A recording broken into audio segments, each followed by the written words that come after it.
নমস্কার বন্ধুরা, আমি ইন্দ্রাণী আবার চলে এসেছি তোমাদের সকলের কাছে একটি নতুন গল্প নিয়ে।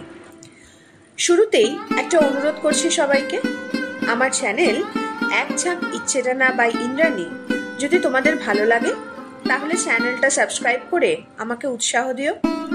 এছাড়া লাইক, কমেন্ট ও শেয়ার করতেও ভুলো না যেন। আর নতুন নতুন গল্পের আপডেট পেতে হলে বেল আইকন অল করে দিও সবাই। শুরু করছি আজকের গল্প। আশা করছি তোমাদের সবাইকে পাশে পাবো। নমস্কার। আজ যে গল্পটি আপনাদের শোনাতে চলেছি সেই গল্পটি বিখ্যাত লেখক প্রয়াত শ্রী মানিক বন্দ্যোপাধ্যায়ের লেখা একটি অতি ক্ষুদ্র আকারের ছোট গল্প। গল্পের নাম যাকে ঘুষ দিতে হয়। কিন্তু এই ক্ষুদ্র আকারের ছোট গল্পের মধ্যেই লেখক আমাদের ষড়রিপুর যে প্রথম রিপু অর্থাৎ লোভ মানুষকে যে কোথায় নিয়ে যায় তার একটি অতি উৎকৃষ্ট উদাহরণ আমাদের সামনে তুলে ধরেছেন। শুরু করছি আজকের গল্প। গল্পের নাম যাকে ঘুষ দিতে হয়। মোটর চলে আসতে ড্রাইভার ঘনশ্যাম মনে মনে বিরক্ত হয়। স্পিড দেবার জন্য অভ্যাস নিষ্পিস করে ওঠে প্রত্যঙ্গে, কিন্তু উপায় নেই। বাবুর আস্তে চালাবার হুকুম। কাজে যাওয়ার সময় গাড়ি জোরে চললে তা কোনো আপত্তি হয় না, কিন্তু সস্ত্রীক হাওয়া খেতে বার হলে তারা দুজনেই কলকাতার পথে মোটর চড়ে। নিজেদের দামি মোটর চড়ে বেড়াবার যে অকথ্য আনন্দ রয়ে শোয়ে চেটে পুটে উপভোগ করতে ভালোবাসে। এত বড়, এত দামি, এমন চকচকে মোটর গড়িয়ে চলেছে শহরের পিচ ঢালা রাস্তায়। পথে শুধু এই সত্যটাই যেন এক টানা শিহরণ হয়ে থাকে সুশীলার বুকে। তারপর আছে পুরনো সস্তা বাজে মোটর গাড়ির চলা দেখে মুখ বাঁকানোর সুখ। আর আছে বোঝাই ট্রাম বাসের দিকে তাকিয়ে 3 বছর আগেকার কল্পনাতীত স্বপ্ন জগতে বাস্তব প্রত্যক্ষ বিচরণের অনুভূতি। ট্রামের হাতল ধরে আর বাসের পিছনে মানুষকে ঝুলতে দেখে সুশীলার মায়া হয়, এক অদ্ভুত মায়া যাতে গর্ব বেশি। 3 বছর আগে মাখনকেও তো এমন ভাবে ঝুলতে ঝুলতে কাজে যেতে হতো। স্বামীর অতীত সাধারণত্বের দুর্দশা আজ বড় বেশি মনে হওয়ায় ট্রাম বাসের বাদুড়ঝোলা মানুষদের প্রতি উত্তপ্ত দরদ জাগে সুশীলার।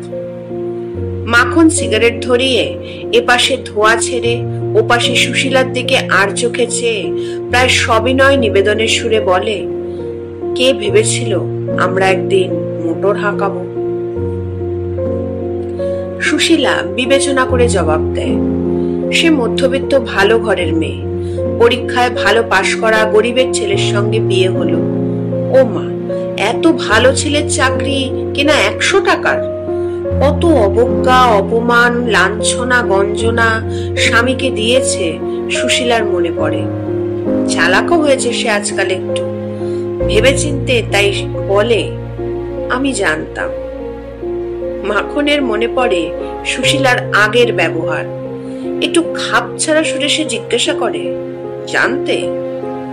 জানতাম বই কি, বড় হবার, টাকা রোজগার করবার ক্ষমতা তোমার ছিল আমি জানতাম, তাই না অত খোঁজাতাম তোমাকে।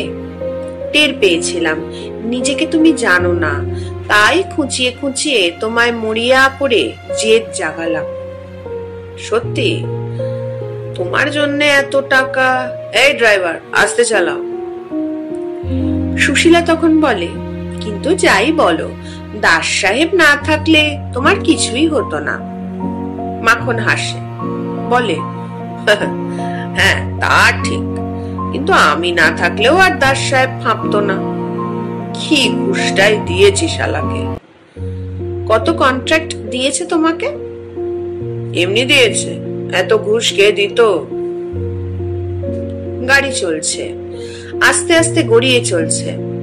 আর একখানা গাড়ি, দামি কিন্তু পুরনো, পাশ দিয়ে বেরিয়ে গিয়ে খানিক এগিয়ে স্পিড কমিয়ে প্রায় থেমে গেল।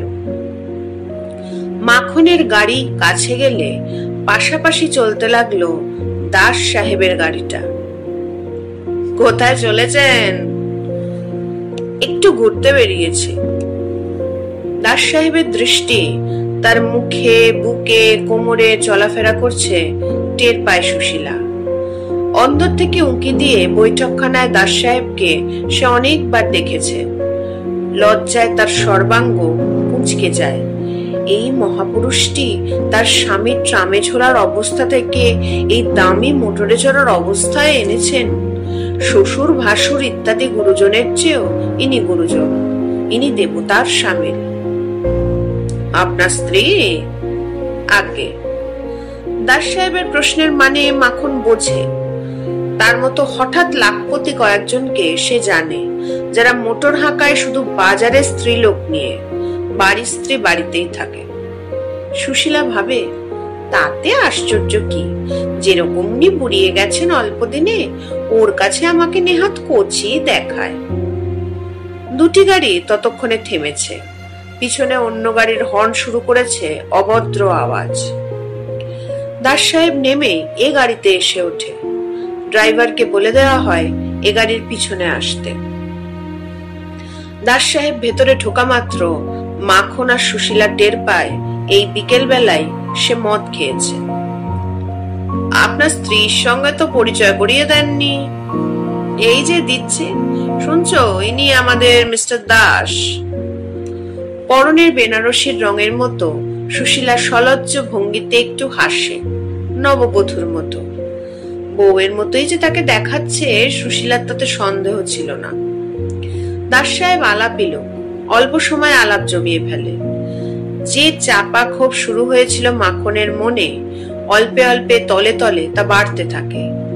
স্ত্রীর সঙ্গে একজন যখন কোথাও যাচ্ছে, বিনা আহ্বানে কেউ এভাবে গাড়ি চড়াও হয়ে তাদের ঘাড়ে চাপে না। অন্তত তাদের সঙ্গে সাধারণ ভদ্রতা বজায় রাখবার কিছুমাত্র প্রয়োজনও মানুষটা যদি বোধ করে। বারবার এই কথাটাই মাখনের মনে হতে থাকে যে অন্য কেউ হলে তার সঙ্গে এরকম ব্যবহার করার কথা দাস ভাবতে পারত না। দাস বলে, চা খেয়েছেন? সুশীলা বলে, না। আসুন না আমার ওখানে, চাটা খাওয়া যাবে। মাখনের দিকে মুখ ফিরিয়ে দাস যোগ দেয়, সেই কন্ট্রাক্টের কথাটাও আপনার সঙ্গে আলোচনা করা যাবে, আপনাকে খুঁজছিলাম। মাখনের দু চোখ জল জল করে ওঠে। সুশীলার নিঃশ্বাস আটকে যায়। আজ কদিন ধরে মাখন এই কন্ট্রাক্টটা বাগাবার চেষ্টা করছিল। প্রকাণ্ড কন্ট্রাক্ট, লাখ টাকার উপর ঘরে আসবে। দাস যেন কেমন আমল দিচ্ছিল না তাকে, কথা তুললে এড়িয়ে এড়িয়ে যাচ্ছিল।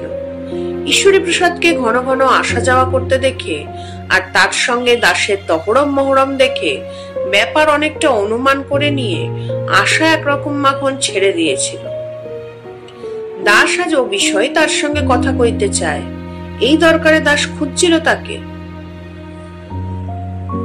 সম্ভ্রান্ত শহরতলিতে দাসের মস্ত বাড়ি, সামনে সম্ভ্রান্ত বাগান, অনেকগুলো চাকর খানসামা নিয়ে এত বড় বাড়িতে দাস একা থাকে।